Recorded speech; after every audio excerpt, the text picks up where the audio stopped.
భారత రాజ్యాంగంలోని నిజంగా ఆ డాక్టర్ బిఆర్ అంబేద్కర్ ఆ రోజు మనకి బడుగు బలహీన వర్గాలు ఎవరైతే ఉన్నామో, ఎస్సీ ఎస్టీ మైనారిటీ పీపుల్స్ ఎవరైతే ఉన్నామో వాళ్ళు కూడా సంపూర్ణమైనటువంటి రాజ్యాంగంలోని ఒక హక్కు కల్పించే పరిస్థితి మనం చూసుకోము. అదే రాజ్యాంగంలోని 5th షెడ్యూల్ క్లాస్ 3 ప్రకారం ఏదైతే ఉందో ఆ క్లాస్ లో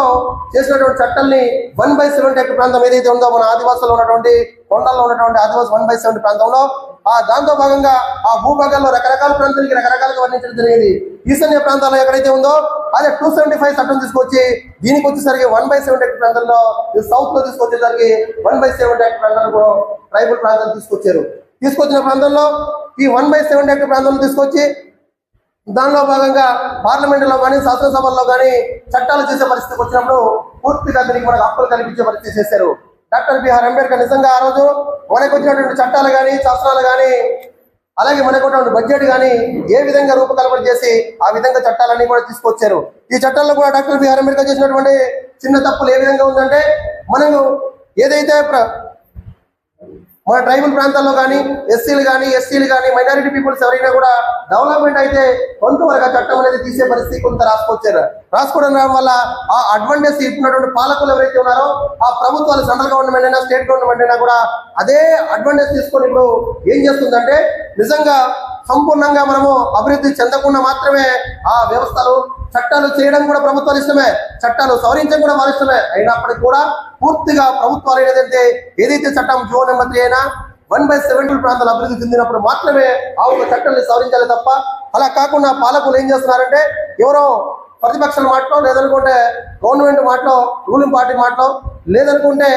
ఎవరో కేసేసిన తర్వాత సుప్రీంకోర్టు లేదా ఇంకో కోర్టు తీసుకుని మనకంతా కూడా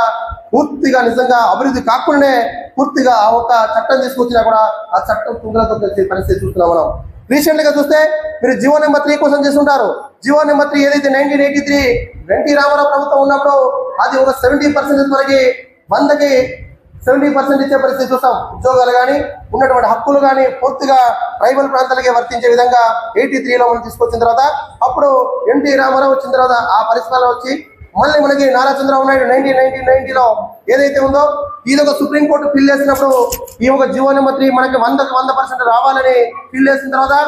అప్పుడు 2001లో పూర్తిగా సంపూర్ణమైనటువంటి 100% అనేది 1/70 అక్కడ ప్రాంతాలు ఏదైతే ట్రైబల్ ప్రాంతాలు ఉన్నదో ఆ ప్రాంతాలకు ఉద్యోగాలు కానీ వాళ్ళు ఉండే విధానం కానీ చట్టాలు కానీ బడ్జెట్ కానీ ప్రతి ఎవ్రీథింగ్ కూడా మనకి 100% అయిన తర్వాత మళ్ళీ ప్రభుత్వాలు మళ్ళీ ఏం చేసి పాలకులు ఏం చేశారంటే, ఇది లేదు ఆల్రెడీ ట్రైబల్ ప్రాంతాలు అభివృద్ధి చెందింది, ఇప్పుడు కొంతవరకు చైతన్యం కలిగిన వారు అందుకబట్టి అని మళ్ళీ సుప్రీంకోర్టు కూడా బిల్ వేసినారు. సుప్రీంకోర్టు బిల్ వేసిన తర్వాత 2019 బిల్ వేసిన తర్వాత 2019 చేసిన తర్వాత 2019 2021లో జీవో నెంబర్ 3 కొట్టి పారేసింది సుప్రీంకోర్టు. నిజంగా అభివృద్ధి చెందిరని. కానీ ఎక్కడ అభివృద్ధి చెందాము మనము? చెందామా? ఎక్కడ అభివృద్ధి చెందలేదు. దాంతోపాటు అలా కాక మన పాలకులు ఎవరైతే ప్రజాస్వామ్యంలో డెమోక్రసీలో ఎవరైతే ఉన్నామో మనము ఒక ప్రజాస్వామ్యం అనేది ప్రభుత్వాలు పాలించే పక్షంలో ఎవరైతే శాసనసభలైనా మన స్టేట్ గవర్నమెంట్ అయినా సెంట్రల్ గవర్నమెంట్ తీసుకుంటే ఆ చట్టాలన్నీ కూడా నిజంగా ఒక మంచి అద్భుతమైన ఉన్నా కూడా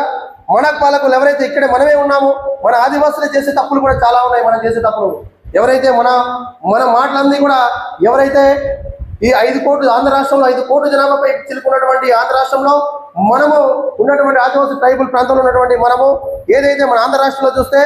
మనకి 7 కాన్స్టిట్యూన్స్ 7 నియోజకవర్గాలు ఉన్నటువంటి ఆదివాసీ ట్రైబల్ ప్రాంతాలు ఏదైతే ఉందో ఈ ట్రైబల్ ప్రాంతాలకి మనకు ప్రత్యేకమైనటువంటి ఒక 1/70 ఎకర్ ప్రాంతంలో ఉన్నటువంటి మనకందరికీ కూడా సంపూర్ణమైన హక్కులు ఉన్నప్పటికీ కూడా మన పాలకులు ఎవరైతే ఉన్నారో మన ఎంపీ కానీ మన ఎమ్మెల్యేలు కానీ ఎవరైతే ఉన్నారో వాళ్ళు కూడా మన గొంతు చెప్పి మనం అందరి గొంతు అతను చెప్పి అసెంబ్లీలోని మన ఒక సమస్యలు చెప్పాల్సింది పోయి ఆ వ్యక్తులు కూడా ఏం చేస్తున్నారంటే మొన్న చూశారు నిండు అసెంబ్లీలో కూడా నిజంగా ఆంధ్ర రాష్ట్రంలో చూస్తున్నప్పుడు ఏదైతే మనకి బోయ వాల్మీకులు ఎస్టీ జాబితా చేసే పరిస్థితి ఉన్నప్పుడు ఆ బోయ వాల్మీకులు ఎవరు అంటే BCA BCB category plain peoples వాళ్ళంతా కూడా వాళ్ళకి తీసుకువచ్చేసి ఈ ఒక్క ఎస్టీలో కలిపే పరిస్థితి చేసినప్పుడు నిండు అసెంబ్లీలో కూడా ఆ ముఖ్యమంత్రి వర్యులు మాట్లాడుతున్నప్పుడు కూడా మన 7 కాన్స్టిట్యూన్స్ ఎమ్మెల్యేలు ఎవరైతే ఉన్నారో ఈ ఎమ్మెల్యేలు పూర్తిగా నిజంగా వాళ్ళు క్లాస్ కొట్టే పరిస్థితి చూసాము. ఎంత సిగ్గుసేట్ అంటే చాలా బాధ అనిపిస్తుంది ఆ సందర్భంలో. అయినా కూడా మనం ఏం చేయలేని పరిస్థితి. పూర్తిగా వీళ్ళంతా ఆర్థికంగా వీళ్ళు సామాజికంగా కాదు వీళ్ళు ఆర్థికంగా ఎదగడం కోసమే వీళ్ళు ఉపయోగించే పరిస్థితి చూసాం. ఎప్పుడు కూడా మన గొంతు వినిపించాల్సింది అసెంబ్లీలో మన ఒక ఎస్సీ ఎస్టీలు ఎవరైతే ఉన్నామో మనం అందరూ కూడా మన బాధలు ఏంటి, మన కష్టాలు ఏంటి చెప్పాల్సింది పోయి ఉన్న హక్కుల్ని కూడా వీళ్ళ తొంగల తొక్కే పరిస్థితి చేసే పరిస్థితి వచ్చినప్పుడు మన బాధ అనిపిస్తాయి మనకంతా కూడా. అలాంటి పరిస్థితుల్లో నిజంగా